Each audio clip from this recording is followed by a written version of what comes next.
নমস্কার বন্ধুরা, আমি সুস্মিতা বাংলা ক্যানভাস চ্যানেলে সকলকে স্বাগত জানাই। আশা করি আপনারা সবাই ভালো আছেন, আমরাও কিন্তু ভালো আছি। তো বন্ধুরা, আপনারা দেখতেই পাচ্ছেন আমি এখানে অনেকগুলো রুই মাছের পিস নিয়ে নিয়েছি, আর সঙ্গে নিয়ে নিয়েছি আমি এখানে দুটো আঁকড়ি, আর নিয়ে নিয়েছি আমি একটা আলু।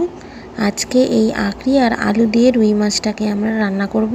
আপনারা না দেখলে হয়তো বুঝতে পারবেন না, কিন্তু এই আঁকড়ি আমরা কাঁকরোলও বলে থাকি। এই দিয়ে কিন্তু এই রুই মাছের ঝোলটা কিন্তু খুব ভালো হবে। আর সরু সরু লম্বা লম্বা করে আলু কেটে নিয়েছি।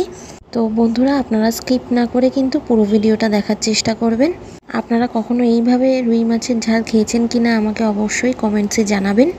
খুবই কিন্তু একটা লোভনীয় রেসিপি হতে যাচ্ছে। আপনারা জানি না কোনো দিনও এইভাবে আলু আর আঁকড়ি, আমরা কাঁকরোলও বলে থাকি, এরকমভাবে রুই মাছের ঝোল বা ঝাল খেয়েছেন কি না। আপনারা অবশ্যই কিন্তু সঙ্গে থেকে পুরো ভিডিওটা দেখার চেষ্টা করবেন, স্কিপ না করে। এবার আমি কিন্তু মাছটাকে একটু ম্যারিনেট করে নেব। দিয়ে দেব আমি এখানে 1 চামচ মতো নুন, আর দিয়ে দেব সঙ্গে হলুদ গুঁড়ো আর শুকনো লঙ্কার গুঁড়ো। অল্প নুন কিন্তু আমি তেলেও দিয়ে দিয়েছি, যাতে মাছগুলো কড়াইতে না লেগে যায়। এবার ভালো করে নুন আর হলুদ গুঁড়ো আর সাথে ঝাল লঙ্কার গুঁড়োটা আমি মিশিয়ে দেব। এবার মশলাগুলো দিয়ে কিন্তু রুই মাছটাকে ভালো করে মাখিয়ে নিতে হবে। বাড়িতে হয়তো প্রায়শই আপনারা রুই মাছ খেয়ে থাকেন, কিন্তু একবার এইভাবে বাড়িতে ট্রাই করে দেখবেন। না বানিয়ে দেখলে কিন্তু বুঝতে পারবেন না, এর স্বাদ কিন্তু দারুণ হয়। আমি খেয়ে দেখেছি, তাই জন্যই আপনাদেরকে বলছি একবার বানিয়ে বাড়িতে দেখুন। বানানো কিন্তু ভীষণই সিম্পল, অত কঠিন নয় বানানোটা। আর উপকরণ কিন্তু সবই ঘরোয়া, তাই আশা করি আপনাদের কোনো রকম অসুবিধা হবে না। অসুবিধা ছাড়াই আপনারা এই রুই মাছটা ভালো করে রান্না করতে পারবেন। মাছগুলোকে খুব ভালো করে কিন্তু ম্যারিনেট করে নিচ্ছি। মাছগুলো ম্যারিনেট করা হয়ে গেছে। এবার 5 থেকে 10 মিনিট সাইডে রেখে দিয়েছি। এদিকে তেলটাও কিন্তু গরম হয়ে গেছে। এবার এক এক করে মাছগুলোকে তেলে দিয়ে কিন্তু আমি ভেজে নেব। মোটামুটি কিন্তু হালকা আছে, লো ফ্লেমে আমি মাছগুলোকে ভেজে নেব। বেশি কড়া করে ভাজার কিন্তু কোনো প্রয়োজন নেই। সমস্ত মাছ একসাথে কিন্তু ভাজা যাবে না, তাই জন্য আলাদা করে করে ভাজছি। 3টে এখন ভাজি, আবার পরের এই মাছগুলো ভাজা হয়ে গেলে আবার 3টে মাছ ভেজে নেব। এক পিঠটা ভাজা হয়ে গেছে, এবার আরেক পিঠটা আমি ভেজে নিচ্ছি। আপনারা দেখে বুঝতে পারছেন হয়তো আমি কতটা কড়া করে ভেজেছি। ঠিক এইভাবেই কিন্তু মিডিয়াম ফ্লেমে আমরা মাছটাকে ভেজে নেব। বেশি কড়া করে ভাজলে কিন্তু মাছের স্বাদটা বোঝা যায় না, আর মাছটা স্টিফ হয়ে যায়, তাতে খেতেও ভালো লাগে না। মাছটা ভাজা হয়ে গেছে, এবার আমি মাছগুলো একটা পাত্রে তুলে নিচ্ছি।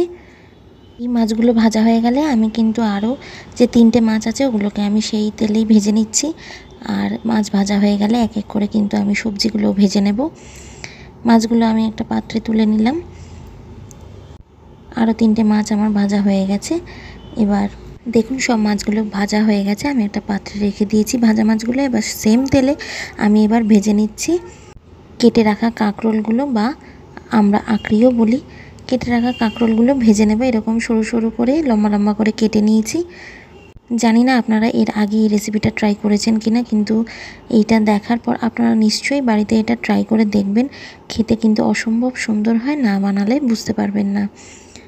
আপনারা তো বাড়িতে প্রায়শই রুই মাছের ঝোল আলু দিয়ে করে থাকেন, আর গরম ভাতে সার্ভ করে খান, তো ভালোই লাগে নিশ্চয়ই। এবার একটু এরকম আলাদাভাবে একটু করে দেখুন, আমি কথা দিচ্ছি নিশ্চয়ই আপনাদের ভালো লাগবে। আমার রেসিপি ভালো লাগলে কিন্তু অবশ্যই চ্যানেলটিকে লাইক করবেন, আর ভিডিওটা লাইক করার সাথে সাথে শেয়ারও করবেন, যাতে যারা জানে না তাদেরও এরকমভাবে রান্না শেখা হয়ে যাবে। আর যারা আমার চ্যানেলে নতুন আছেন তাদের কিন্তু আমার চ্যানেলটিকে সাবস্ক্রাইব করার অনুরোধ রইল। পাশে থাকা বেল আইকনটি অবশ্যই প্রেস করবেন। যখনই আমি ভিডিও আপলোড করব আপনাদের ফোনে সরাসরি কিন্তু নোটিফিকেশনস চলে যাবে।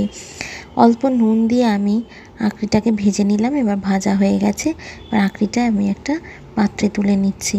ঠিক যেভাবে আঁকড়িটা ভেজে নিয়েছি, এবার কিন্তু ঠিক সেইভাবেই সরু সরু লম্বা লম্বা করে মাছের ঝালে দেওয়ার মতো আলু আমি কেটে নিয়েছিলাম, সেটা আমি তেলে এবার ভেজে নেব।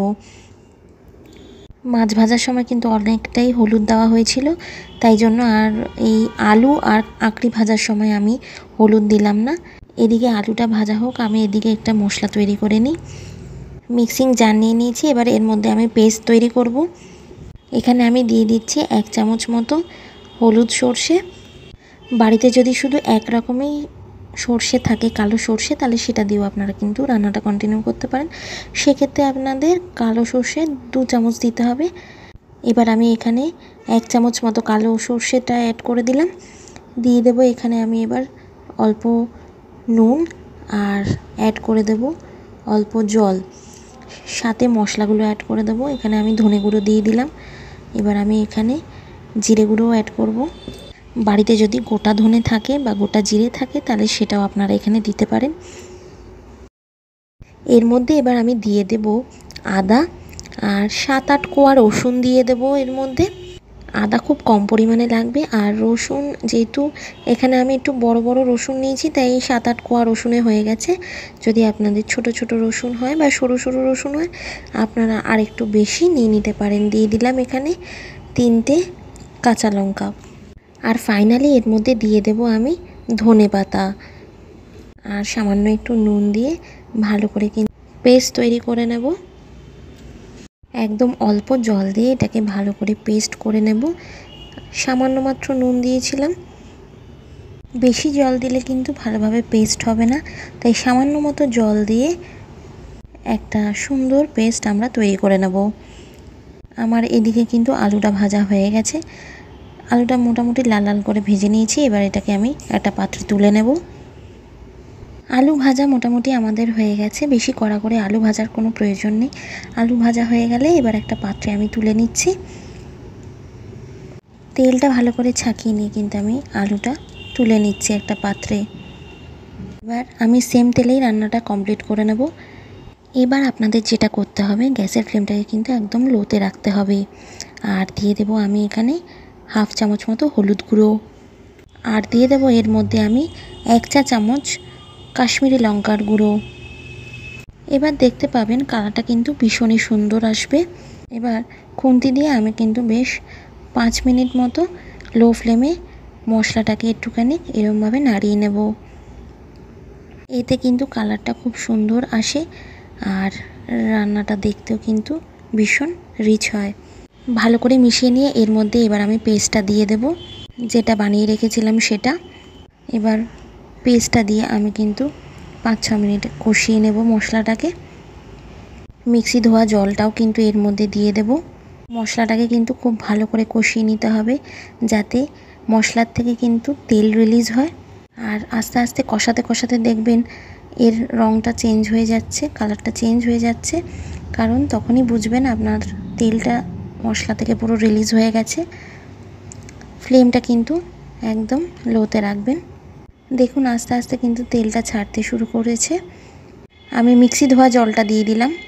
মিক্সি ধোয়া জলটা দিয়ে কিন্তু আরও কিছুক্ষণ কষিয়ে নেব, কারণ কষাতে কষাতে জলটা অনেকটা টেনে যায় আর কড়াইতে মশলাটা যদি লেগে যায় পুড়ে যেতে পারে। তাই জন্য অল্প জল দিয়ে এবার এটাকে আর একটুখানি কষিয়ে নেব।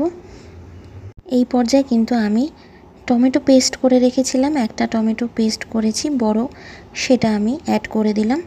তারপর এটা আপনারা ভালো করে কষিয়ে নেবেন। আমি বেশ 5 মিনিট মতো সব মশলাগুলোকে ভালো করে কষিয়ে নিচ্ছি। মনে রাখবেন এই কষানোর উপরেই কিন্তু মাছের গ্রেভির টেস্টটা নির্ভর করছে, তাই মোটামুটি একটু ধৈর্য ধরে 5 থেকে 10 মিনিট আপনাদের কিন্তু ভালো করে কষিয়ে নিতে হবে। এবার আমি ভেজে রাখা আলু আর আঁকড়ি ভাজাটা দিয়ে দেব। এবার সবজিগুলো দিয়ে আমি কিন্তু গ্রেভির সাথে ভালো করে কষিয়ে নিচ্ছি। দেখুন কষাতে কষাতে এর মধ্যে যে জলটা ছিল, মশলাটা ছিল, কিন্তু এবার টেনে যাচ্ছে। টমেটোর যে কাঁচা গন্ধটা ছিল সেটাও কিন্তু কষাতে কষাতে চলে গেছে। যখন দেখবেন কষাতে কষাতে মশলার কালার একদম এরকম হয়ে গেছে, তখনই আপনাদেরকে অল্প উষ্ণ গরম জল ব্যবহার করতে হবে গ্রেভির জন্য। এবার জলটা দিয়ে কিন্তু আমি ভালো করে একটুখানি নাড়িয়ে চাড়িয়ে নেব সবজিগুলোর সাথে, আর দেখে নেব নুন ঝালের পরিমাণটা একদম ঠিক আছে কিনা। নুন যদি কম লাগে তাহলে আপনারা একটুখানি নুন আরও অ্যাড করে নিতে পারেন। এবার আমি এটাকে একটুখানি ঢাকা দিয়ে 5 মিনিট মতো সবজিগুলোকে নরম হওয়ার জন্য রেখে দিলাম। এবার গ্রেভিটা আর সবজিগুলো বেশ ভালোই ফুটে উঠেছে। এবার গ্রেভিটা ভালোভাবে ফুটে আসলে এর মধ্যে কিন্তু মাছগুলো আমি দিয়ে দেব। একটা একটা করে ভেজে রাখা মাছগুলো আমি এখানে দিয়ে দিচ্ছি।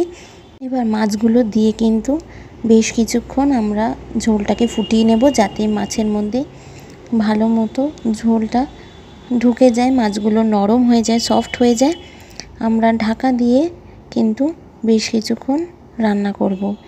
এবার মাছগুলো দেওয়া হয়ে গেছে, খুন্তি দিয়ে আমি মাছগুলোকে সেট করে দিচ্ছি, একটুখানি ঝোলের মধ্যে ঢুকিয়ে দিচ্ছি। এবার এরকম ফুটতে ফুটতে কিন্তু গ্রেভির ঝোলটাও কিন্তু অনেকটা কমে আসবে, আর দেখতে বেশ ভালোই লাগছে। আবার ঢাকা দিয়ে আমি এটাকে রান্না করব। এবার 5 মিনিট মতো আমি এবার ঢাকা দিয়ে রেখেছিলাম, 5 মিনিট বাদে ঢাকাটা তুলে নিয়েছি। দেখুন, দেখতে নিশ্চয়ই খুব ভালো লাগছে। ভালো করে ফোটানো হয়ে গেলে এবার কিন্তু আমি অল্প কুচানো ধনেপাতা দিয়ে দিচ্ছি, আর দিয়ে দিচ্ছি এখানে চেরা কাঁচা লঙ্কা। আশা করছি এই সম্পূর্ণ ভিডিওটা আপনার পছন্দ হয়েছে। যদি ভালো লেগে থাকে তাহলে ভিডিওটা লাইক করবেন, শেয়ার করবেন, আর চ্যানেলটিকে সাবস্ক্রাইব করে পাশে থাকবেন। ধন্যবাদ।